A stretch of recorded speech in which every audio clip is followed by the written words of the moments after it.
Welcome to The Explainer. Have you ever wondered why we sometimes have to go through really tough times? Well, today we're going to dive right into a fascinating concept from a classic devotional that shows how those hard, frustrating days are actually like a blazing furnace meant to make us shine. We're going to compare our everyday struggles to the intense, super hot process of making pure gold. Let's get right into it. To kick things off, I want you to imagine pulling a dirty, rough rock straight out of the dirt. How on earth do you turn that ordinary-looking lump into glowing, shiny gold that you can literally see your reflection in? It doesn't just happen by magic. It takes a very specific and honestly, a very intense process.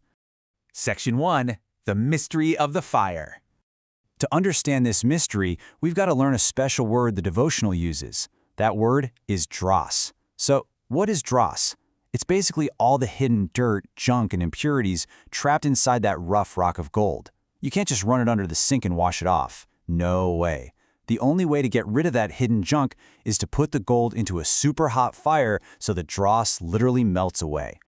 The devotional tells us gold is tried in the fire that it may be purified from dross.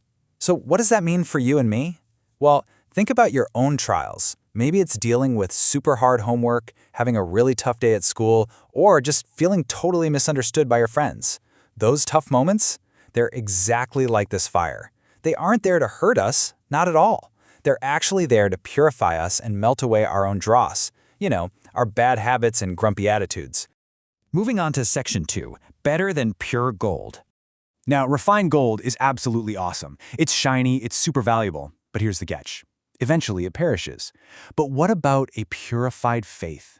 A faith that actually survives the hard times is way more precious than any shiny piece of refined gold. Why? Because unlike gold, a faith that's been tested by the fire lasts forever. Since your faith is that valuable, the devotional gives us 3 really specific instructions on how to face the fire. First up, look at trials in a reasonable way. Remember what the fire is actually for. Second, do not use murmuring and discontent. Murmuring is really just a fancy old-school word for complaining and whining. And third, when things get really tough, cling to God and His promises. Hang on tight. Section 3. Choosing hope over complaining. Let's be real for a second. Have you ever been totally discouraged, sad, or just felt cast down? We all face moments where life just feels kind of gloomy. Maybe things didn't go your way at all. But the devotional asks us a massive question about how we react when those sad feelings hit. Do we go around spreading that gloom to everyone else, or do we choose a different path? Instead of complaining and making everyone else feel gloomy too, the devotional gives us this brilliant step-by-step guide. Step 1. Keep the tongue as with a bridle. Just like a rider uses a bridle to steer a horse, you can use silence to steer your tongue right away from complaining. Step 2.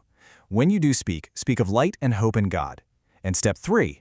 Direct your mind and the minds of the people around you to heavenly things. Focus on the good stuff.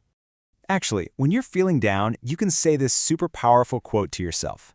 I will bear the refiner's fire. I shall not be consumed.